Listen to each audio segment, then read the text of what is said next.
Hiya! Penguin Truth here, and welcome to another episode of Otaku Evolution, which explains the diversity of my anime fandom according to adaptation. In this episode, we return to Leiji Matsumoto's iconic character Captain Harlock, with another entry in that long-running and yet continuity-optional series. Oh, I'm sorry, I meant Captain Herlock. Yeah, we're not looking at Captain Harlock, but Captain Herlock, because totally different.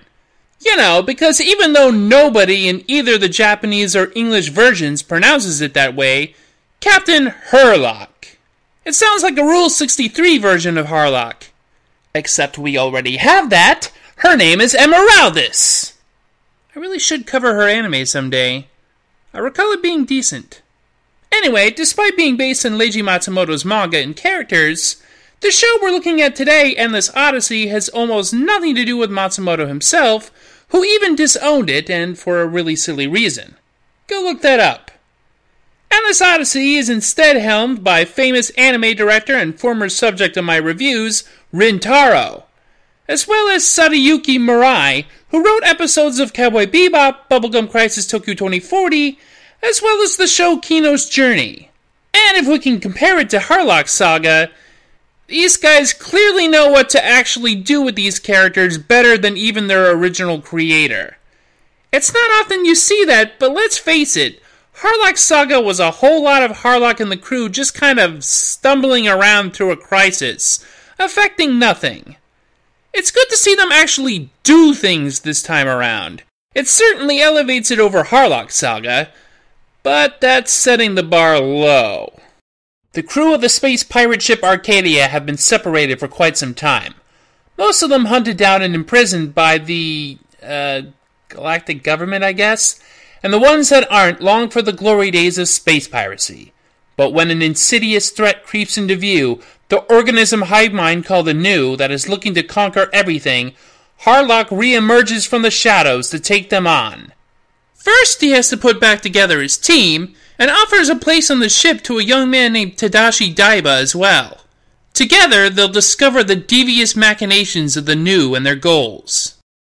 When the universe first came into existence, during the time of chaos, when matter did not follow the laws of physics, it was Nu who ruled over everything. To imagine it would be to imagine a scene much like hell. Shadows and pain hovered overhead hauntingly. The only emotion that was given to those who were conscious was fear.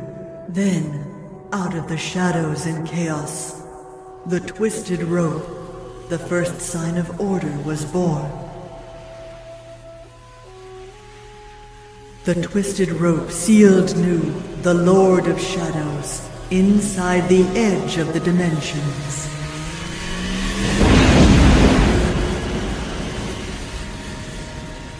The galactic, military of some sort, it's never clarified, has really stupid priorities, as they'd rather take this opportunity to get rid of Harlock and his crew than deal directly with the threat of Nu.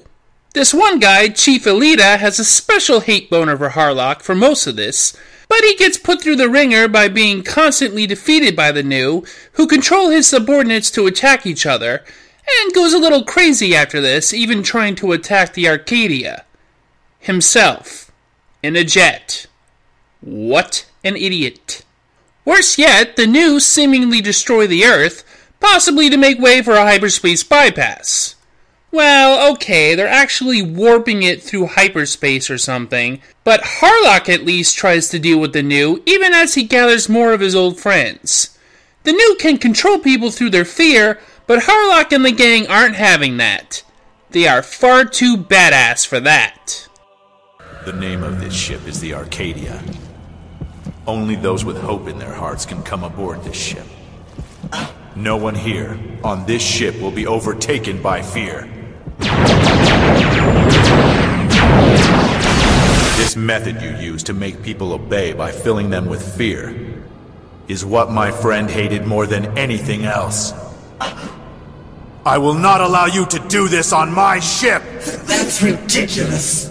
Tell yourself what you want, but your comrades have already begun to.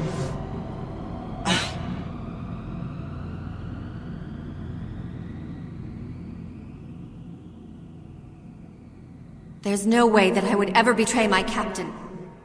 If you want to kill me, then kill me. I have sworn to devote the rest of my life to Harlock, and I will not take an order from anyone other than him. I am nothing more than a weak excuse for a man. But I met Ms. K and I'm living my dream of being on the Arcadia. So I'm not going to let you down! What? You failed. After mostly just standing by during Harlock Saga, it's great to see Captain Harlock actually take an active role in the development of the plot. While he himself develops very little, we get a good sense of who he is by which principles he lives, and his overall place in this universe by how he interacts with others. His is a steely resolve, unvarnished by ego, but confident, and just a little enigmatic to keep others guessing. He's an old soul looking to light a path for an often complacent humanity through the stars. And unlike in Harlock Saga, he isn't satisfied just giving orders to his crew, though he commands quite well, with compassion but firmness.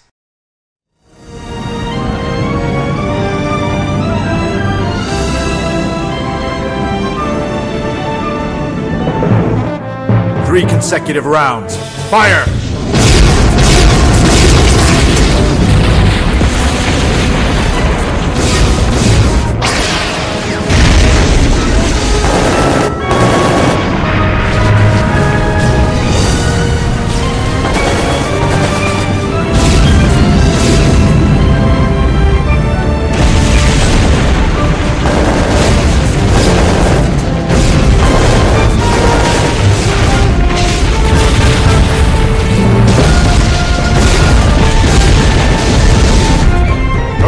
Ram it!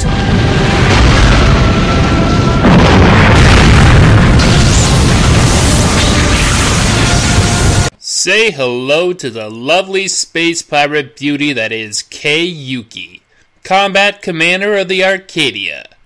When Harlock disappeared for a while, she struck out on her own, and after rejoining the crew, remains a confident, competent, and yet charming component of the Arcadia's forces. She stays cool-headed in the face of dangers, and even attempts to prevent Daiba from screwing up too badly from his impetuousness. After being possessed by Nu, she's even the one to whom it's revealed how the cosmic horror was reawakened from its slumber. And, well, she's easy to look at. Could use a sandwich, though. Hey, boy. I'm not a boy! I'm Tadashi Daiba! I'm sorry, Daiba. Are you acquainted with the ship yet? Forget about that ship. What's up with the crew? All they do is just lie around and goof off. When I heard you guys were space pirates, I thought... That we would be a little more disciplined?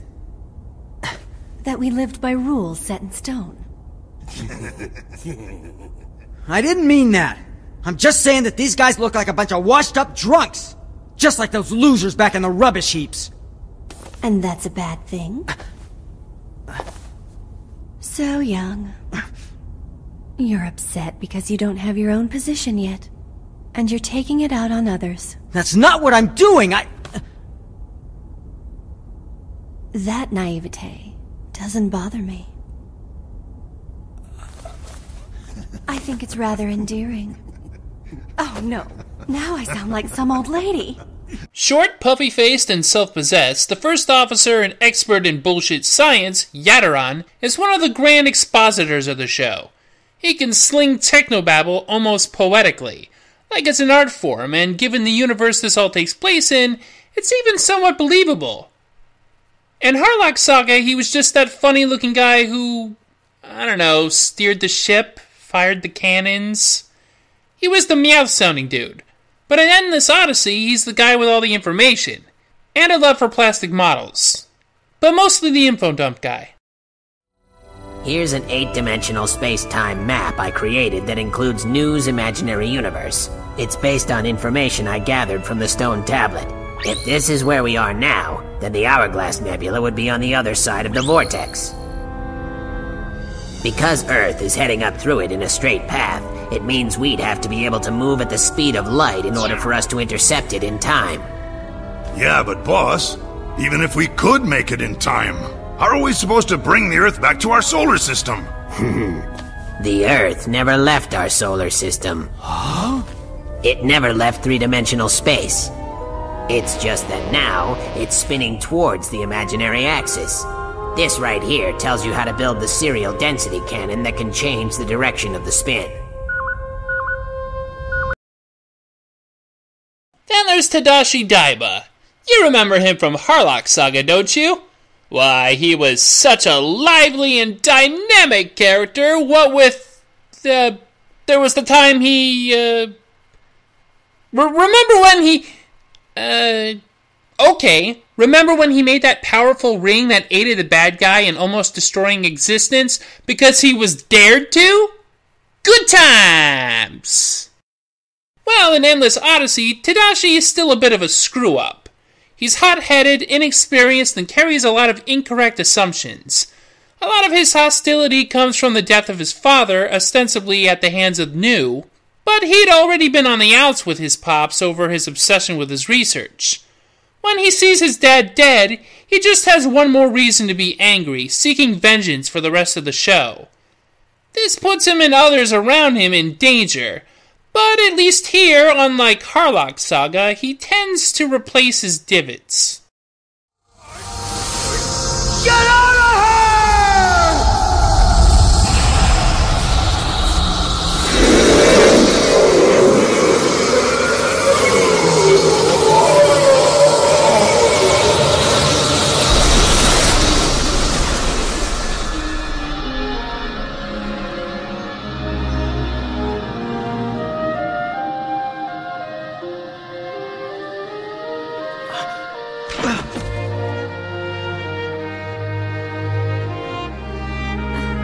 There's also the mysterious booze-swinging Mimay, which, instead of the blonde organ player from Harlock Saga, is Harlock's constant companion who eases him with a harp.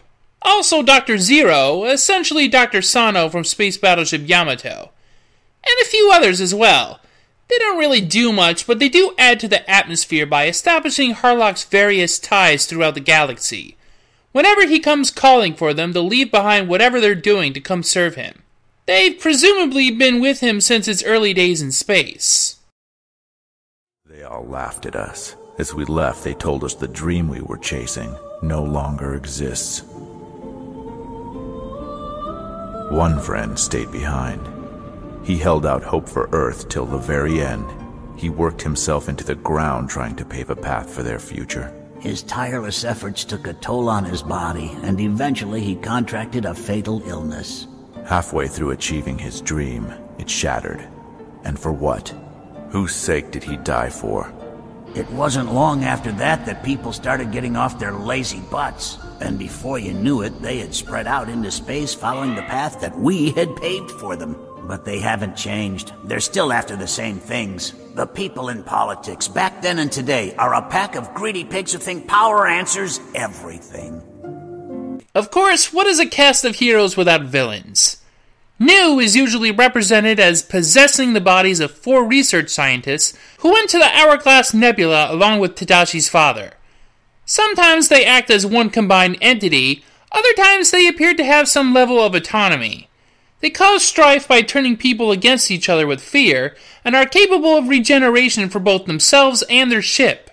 They are a cosmic horror unlike other threats Harlock has faced, and they have quite the claim on planet Earth.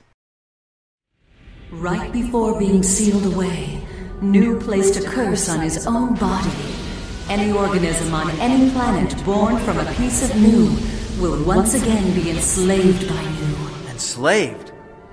And the symbol that represents the slaves is the twisted rope. The twisted rope? Then you're talking about DNA! Why do you think Earth is a planet that has the ability to produce life? It's because Earth is a part of Nu's body. You're saying the creation of life is Nu's curse?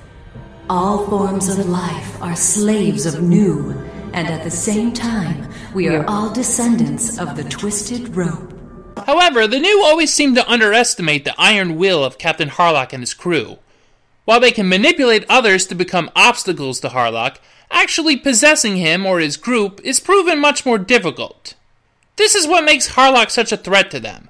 Up until the very end, they cannot comprehend that there are people who will not give in to fear, that someone will be there to take a stand against them despite the odds. No other crew members? Are they not human? This is impossible! For something like this to exist in this universe is incomprehensible! I'm shaking! I'm the one that's trembling with fear! As previously mentioned, Chief Alita of the military begins as a minor antagonist of the series, embittered first by his past that made him close himself off from others, then misdirected anger at Harlock for his failures. But after being saved from certain death by a mother and her young child, he begins to regain a sense of responsibility and purpose, and ultimately redeems himself. Miss Tomiko, I apologize for leaving without saying goodbye. You said this planet was a great place for someone to begin their life anew. And although I'm sure you're probably right, I don't deserve to have acquired a fresh start so easily.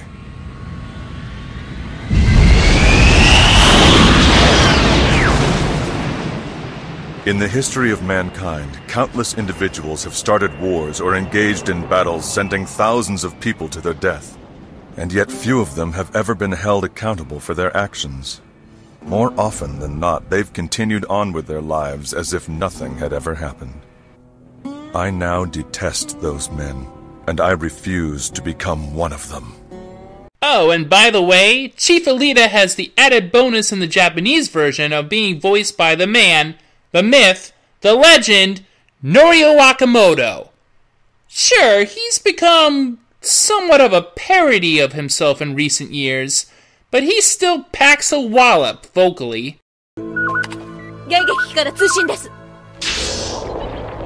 Harlock, 聞こえるか? 無鉄砲なところが昔のままだ。覚えていてくれたが、お前たちの戦いに水を差すつもりはない。俺は俺の意地でこいつと戦っている。だが、それも何分と持つまい。もしそこを抜け出して、この船を追うつもりなら、俺の命の後を追ってこい。俺にできるのは、その程度だということだ。I think it's worth mentioning/warning that the show can get a bit... Well, you heard some of that bullshit science, right? But that's just the tip of the iceberg, because this show gets even more bizarre in the last few episodes.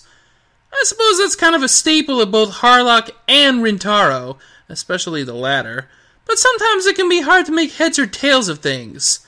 I think that's the point, though, to some extent. Harlock finds himself in the new's weird transdimensional wacky space with the Arcadia after being zapped. Here, Harlock encounters a mocking skeleton who is eager to tell his story, as if it were the world of the dead.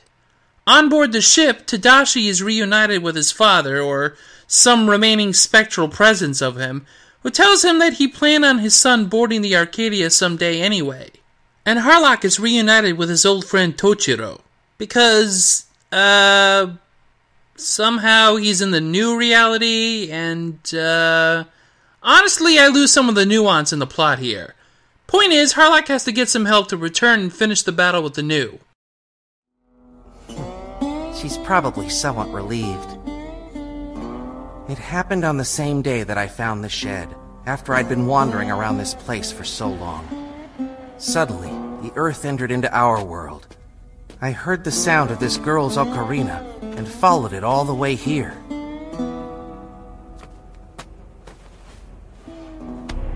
Anyone who's thrown into this realm with the serial density cannon creates instability within the imaginary condition created by the spin, and therefore can return the spin to its original direction. So by blasting this little guy into the ceiling of this world, we'll create a kind of chain reaction. Hey, if I understand things correctly, you guys couldn't figure out a way to return the Earth to its proper place in the universe, right? Well, rest assured, everything's gonna end up where it belongs. You know, I'd really love to break out some booze and talk all night with you, but it doesn't look like we're gonna have time for that. I know that someday that time will come. Actually, it's better for such a day to never come. You know, I was kind of disappointed that they didn't throw in at least an Emeraldus cameo. She was Tochiro's wife and mother to the blue-haired girl that was with Tochiro in that clip. Harlock Saga had Emeraldus and her sister Maytel. Of course, they did nothing with either of them, but then they didn't do anything with Harlock either. I guess it's a good thing they didn't waste a lot of time with pointless extras. There's also kind of a twist ending to the show involving Harlock, Tadashi, and the fate of Tadashi's father, which honestly feels a little thrown in and doesn't amount to much. But I won't go over it, it doesn't really affect the overall quality of the show. Endless Odyssey is a real treat of a space opera, and as a Harlock tale, just utterly wrecks Harlock Saga in comparison. As long as Discotech is rescuing the license for Endless Orbit SSX, they might as well pick up Endless Odyssey soon too. And that was Captain Harlock Endless Odyssey. It was a weird little show, but utilized the Harlock characters quite well. I was constantly amazed it was as compelling as it was. I'll probably review something else Harlock related in the future, and while it won't be Rintaro related, I bet it'll still be better than Harlock Saga. Speaking of revisiting things, it's been a while since I've checked in on Tenchi and his harem. Guess I'll do just that next time. Until then, see ya!